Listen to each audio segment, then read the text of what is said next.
Rajasthan Royals haven't challenged for the top spot for a while.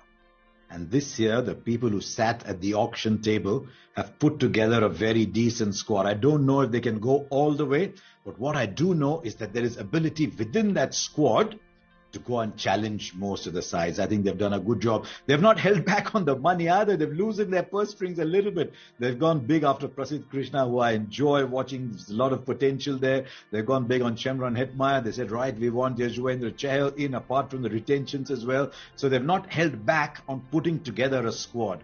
And I think it's a huge opportunity this year for Sanju Samson, who can prove to people that he can string together 3 or 4 good seasons in a row. His stats in recent times have been fantastic. He has another big year. Then personal ambitions can also start to fructify as well. And he's got the chance to show people that he can be a mature, a thoughtful, and a tactically astute captain. So all eyes on Sanju Samson this year if Rajasthan Royals have to go far. But as I said, I think they've put together a squad that ticks a lot of boxes. There's a couple that I'll come to in a minute, but it ticks a lot of boxes. And the first 11 has pretty decent replacements should something happen, which is what you want when you construct a squad. It's very, very difficult to construct a squad. What you want is a core playing 11. That's 6 or 7 players if you can manage that, and then replacements for some of the others. So let's see what Rajasthan Royals have done this year. This is largely the 11 that I foresee them playing. Joss Butler and Yashasvi Jaiswal, that's a fantastic combination. A little bit of an adjustment for Devdutt Padikkal at 3. And then the powerhouses in the middle order, Sanju Samson, Shimron Hetmeyer. I've got Riyan Parag at 6, and then Ashwin, Nathan Coulter-Nile. Then I've got the 3 quicks and the spin of Chahal, Bolt and Prasidh Krishna. Now let's go through that side. I mean, you look at numbers, average over 40, strike rate over 150. Only one other player has been able to deliver that in recent times in the IPL, and that is ABD. Now, for Butler, if you belong in a club with ABD, wow, man, put your collar up. That's what you want in life already.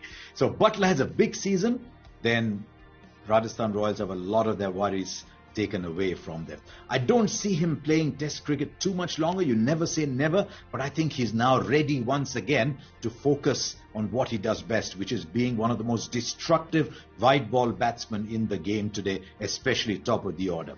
Who's with him? Yashasvi Jaiswal. I always wonder a little bit about how he'd manage at the highest level. Remember what he did last year, chasing 190.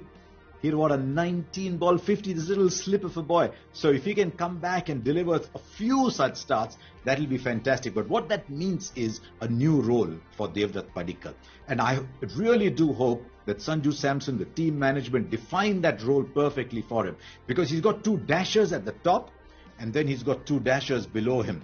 So what can Padikkal do? Padikkal can be that glue that holds the team together, but not at 115, 120. Those days are gone. This year's IPL, I expect, will be played on hardish pitches. So if he can be that glue and yet be scoring between 128 and 130, then I think that is a good role for Devdutt Padikkal. If he can do that, he'll be worth the money that's made him a very rich young man. So he's had a fantastic journey, Padikkal. So he deserves the money that he's earned, but I do hope he's able to play that role. Now the top 5 are pretty good. I only hope Hetmeyer turns up fit, because the West Indies have had issues with Hetmeyer on that front. If he turns up fit, he's got a great warmth about the way he plays the game, but he's also a fearsome finisher. So if he can do that, now let's see what happens to the rest of the side. I think number 6 is a problem for the Rajasthan Royals.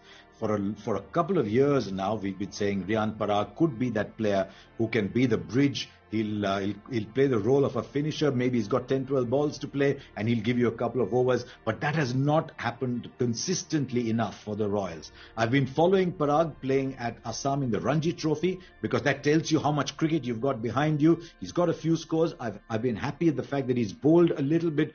But this is going to be the season for Riyan Parag. Rajasthan Royals have been very, very nice to him. They've given him a long rope, and I think he's got to deliver this year for them.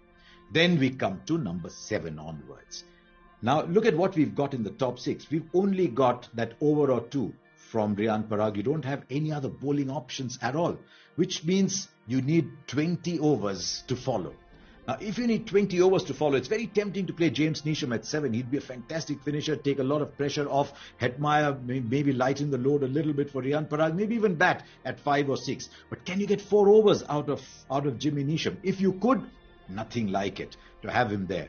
But if you can't, then you've got to go in not with a big hitting batsman who can help with the bowling, but a bowler who could help with the batting. And that is why if Nathan Coulter-Nile is fit, I think Coulter-Nile comes in there, maybe not at 7, Ashwin at 7, Coulter-Nile at 8. Ashwin in recent times has shown that he can play the big ball too. So I'm going Ashwin 7, Coulter-Nile 8, and then they've got Trent Bolt, Prasidh Krishna, Yuzvendra Chahal. How are they going to manage their bowling resources? I think Prasidh Krishna at the top, very good. Trent Bolt has been magnificent. Very, very few players take more wickets than him in the power play. It worked very well for him with the Mumbai Indians because the Mumbai Indians like Bumrah back at the end. They need someone to deliver wickets up front. In that extraordinary season of 2020, Trent Bolt played a very, very big part for them. But come 21, his economy rate was fairly similar, but he wasn't giving the same number of wickets at the top. They want Trent Bolt to deliver wickets at the top. A bowler who gives wickets in the power play is worth his weight in gold. So there's Trent Bolt there. Then Prasidh Krishna, I think Chahal is one of the best middle overs bowlers going around in the IPL, and Ashwin can contribute right up to overs 15, 16. He can give you a couple of overs in the power play as well. So that issue is a bit sorted out. Now you come to the depth, and there is the problem that I was talking about right at the start. Both Trent Bolt and Prasidh Krishna in the death overs with about 40 odd overs behind them are still going at over 10 and over. And you might say, look, 10 and over on good pitches, that's not that bad, is it? But as an average economy rate over 40, 45 overs, you've got a bit of a worry. Prasidh Krishna has got to gain some ground over there. I have enjoyed what I've watched recently of Prasidh Krishna. He's got the pace, he's got the wide yorker, he's got the change in pace, he's got a good bouncer. So if he can adjust his game to deliver 2 overs at the death, that will be fantastic. It will allow them to play Bolt at the top. Now you see why I want Coulter-Nile in my team ahead of Jimmy Neesham, because I would like a couple of overs from him with his ability to take the pace off. He's got a decent bouncer. I've got him bowling a little bit at the death too. Now I talked about replacements. I think you go down that first 11 as well, or look down the squad as well. I think you've got replacements available over there. Coulter-Nile, Neesham, they could replace each other. If Chahal has to miss a couple of games, they've got Karyappa. If Prasidh Krishna picks up a niggle, they've got Navdeep Saini. If Trent Bolt has an issue, they've got Obaid McCoy. They'd actually like very much to play Obaid McCoy in the first 11 anyway, because he'll give you valuable overs at the death. Can you play McCoy for Coulter-Nile? Then really anybody can bat 8, 9, 10, 11, because you've got Bolt, you've got Chahal, you've got Prasidh Krishna, you've got Obaid McCoy. You can't go into a big game where your batting suddenly ends with Ashwin at number 7. So that's an issue they'll have to sort out, but they've got replacements for each other. They've got 2 quality wicket keepers in the top 4. Why is that important? If something happens to Sanju Samson, if he's got to miss a couple of games, Karun Nair is not quite a like-for-like replacement, but Buttler can then start to keep wickets. Something happens to Buttler, they've got Daryl Mitchell. Daryl Mitchell can either slot in straight away as an opener, or they push Padikkal up.